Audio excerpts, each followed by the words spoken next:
Pour ceux qui savent lire à travers les lignes sauront de quoi je parle. Donc l'attaque du 18 juin n'est pas une surprise et ne doit pas être une surprise pour les Nigériens. Cette attaque du 18 juin n'est pas la dernière parce que nous suivons. Déjà, l'objectif n'étant pas atteint, les renseignements français sont actuellement à pied d'œuvre pour tenter une troisième attaque. Je le dis ici et je le répète, nous les avons à l'œil. Et pour ça, pour réussir cette attaque, la France d'Emmanuel Macron, qui nous qualifie toujours de putschistes, alors que s'il y a un putschiste au monde aujourd'hui, il n'y a pas plus qu'Emmanuel Macron. Il m'arrive.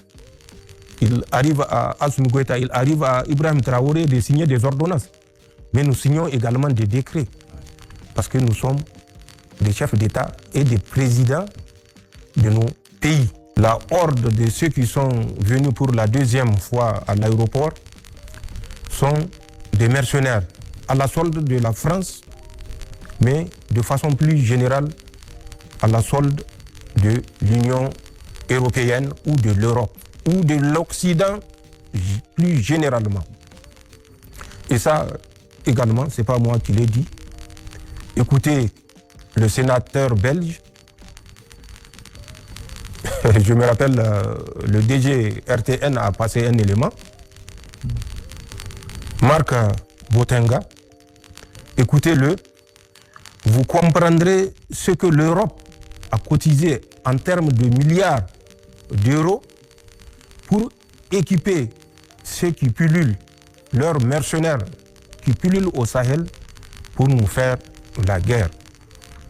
Même les plus naïfs comprendront que quand on mobilise 12 000 hommes sur des motos pour chercher à envahir le Mali, ce n'est pas l'œuvre de vendeurs de vaches volées, de vendeurs de poules volées ou de vendeurs de coqs volés, ou bien de quelques prélèvements de zakat pour financer 12 000 hommes à moto et d'autres à bord des pick-up.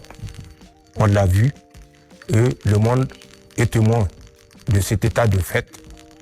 Mais le monde ne bouge pas. Nous, nous allons bouger parce qu'il va de notre survie. Donc ceux qui sont venus à l'aéroport sont des marionnettes. C'est comme quelqu'un qui vous indique le soleil et que vous concentrez votre regard sur son doigt. Croire que ceux qui sont venus à l'aéroport sont des terroristes qui combattent pour une cause, c'est être extrêmement naïf et ne rien comprendre à ce que je viens de citer. L'aéroport a été attaqué une deuxième fois. L'aéroport sera attaqué parce que c'est de la survie de la France qu'il s'agit.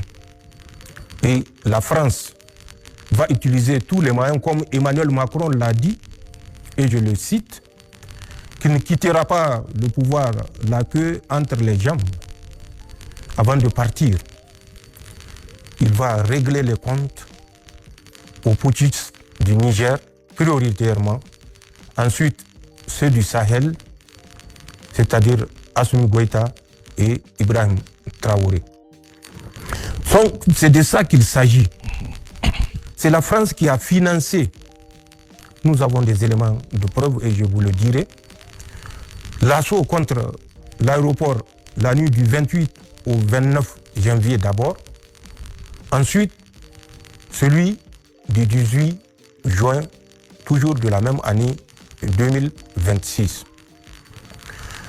C'était une attaque, la dernière, au cours de laquelle ils ont reçu l'ordre de brûler intégralement l'aéroport international Diori Hamani de Niamey, de tirer sur tous les passagers qui seraient présents à l'aéroport international Diori Hamani de Niamey. Ils sont venus essentiellement de la rive droite, donc du Gourma. À la différence du conglomérat de l'attaque du 28 au 29, qui avait regroupé des mercenaires du JINIM, de l'EIGS, de l'Akurawa et autres ex- ou anciens militaires. L'attaque du 18 juin 2026 était conduite par des mercenaires issus spécialement des rangs du JINIM, ce qu'ils appellent Nusra. Et c'est les Français qui les ont regroupés, qui les ont entraînés et qui ont donné des consignes claires, comme je l'ai dit, de détruire intégralement et totalement l'aéroport international Diori Hamani de Niamey. Après leur formation, ils ont commencé leur mouvement, pour certains le vendredi 13, pour d'autres le samedi et pour certains le dimanche. L'attaque a été planifiée pour être conduite sur 3 sites simultanément. Le premier site, c'est l'aéroport international Diori Hamani de Niamey. Le deuxième site, c'est le palais de la présidence et toutes les annexes.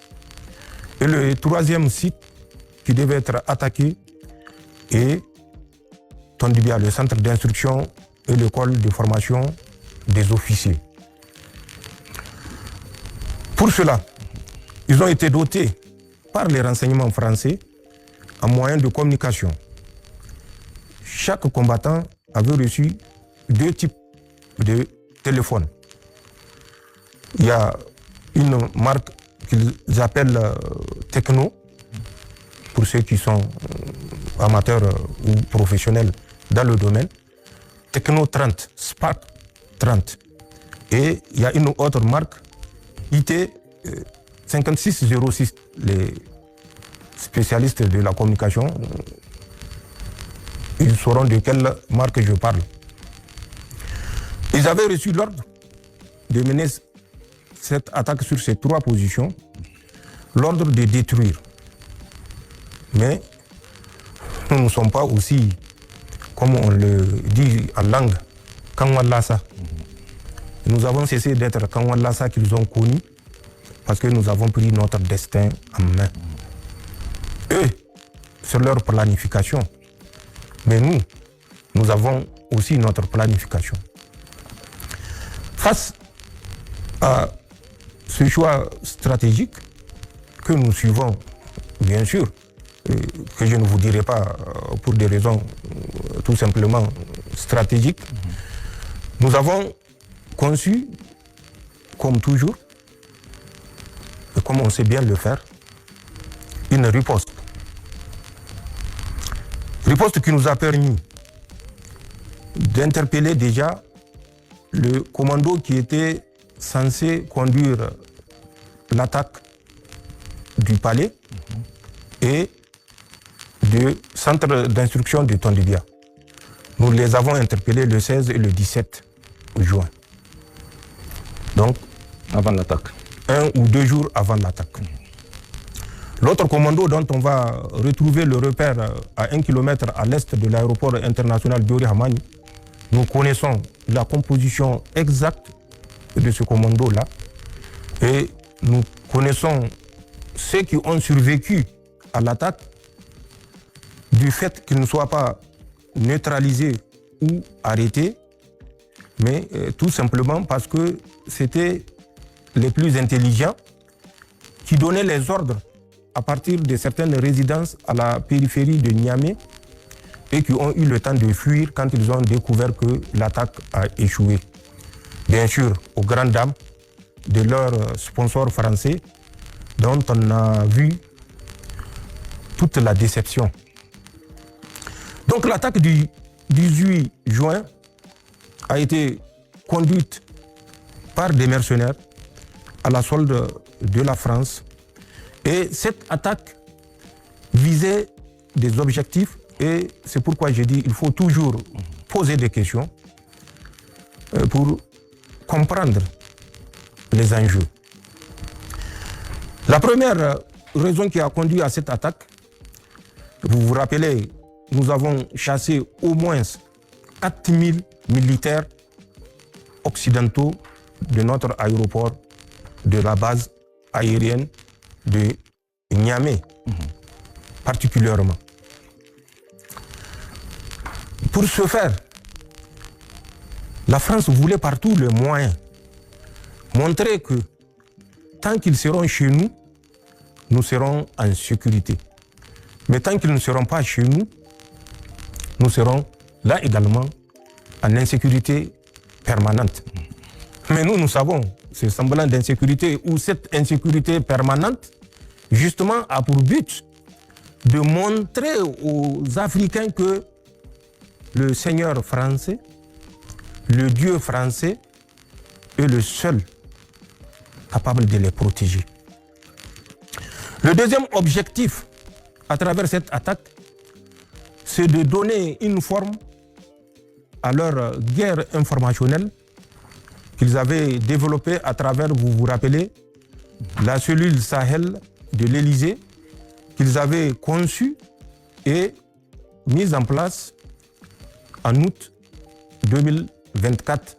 Et je l'ai rappelé parce que c'était un certain Jean-Marie qui était le responsable de cette cellule Sahel de l'Élysée et qui avait cette composante de guerre informationnelle où il disait qu'il allait doter l'Élysée et le Quai d'Orsay d'une force de frappe informationnelle.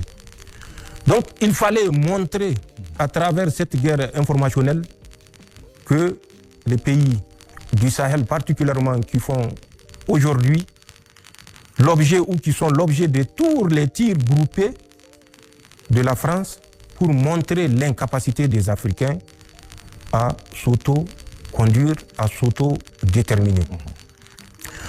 Une autre raison, vous savez que le Niger est un pays continental. Le Niger n'a pas de port. Donc, l'aéroport international Diori Hamani de Niamey est un point stratégique qui relie le Niger au reste du monde. Parce que les voies ou les couloirs qui conduisent nos convois vers le port sont soit systématiquement visés, là également c'est à dessein, ou fermés. Et là également, nous savons les raisons qui nous ont conduits à prendre ces décisions-là, ou à maintenir, acter les décisions et à tirer profit également en tant qu'être humain des avantages que ces actes irréfléchis posés nous ont donnés. Pour ceux qui savent lire à travers les lignes sauront de quoi je parle. Donc l'attaque du 18 juin n'est pas une surprise et ne doit pas être une surprise pour les Nigériens. Cette attaque du 18 juin n'est pas la dernière parce que nous suivons déjà l'objectif n'étant pas atteint. Les renseignements français sont actuellement à pied d'œuvre pour tenter une troisième attaque. Je le dis ici et je le répète, nous les avons à l'œil. Et pour ça, pour réussir cette attaque, la France d'Emmanuel Macron, qui nous qualifie toujours de putschistes, alors que s'il y a un putschiste au monde aujourd'hui, il n'y a pas plus qu'Emmanuel Macron. Il m'arrive. Il arrive à Assimi Goïta, il arrive à Ibrahim Traoré de signer des ordonnances. Mais nous signons également des décrets. Parce que nous sommes des chefs d'État et des présidents de nos pays. Emmanuel Macron, depuis qu'il est là, qui ne se souvient pas de l'article 49.3, il a toujours signé des ordonnances par 49.3. Même le budget d'avant-hier a été voté par 49.3. Donc où est le putschiste? Posez-vous la question et donnez-vous la réponse. Donc cette même France ne va jamais abandonner. Ils n'ont jamais abandonné au Vietnam. Ils ont été contraints d'abandonner par le courage, le sacrifice des Vietnamiens. Ça sera la même chose en Afrique et au Sahel, dont je suis sûr.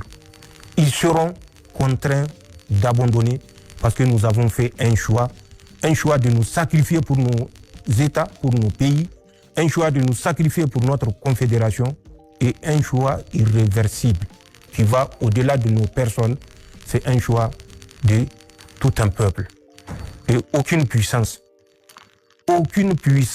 ne saura venir à bout d'un peuple déterminé, d'un peuple prêt à se battre pour sa dignité.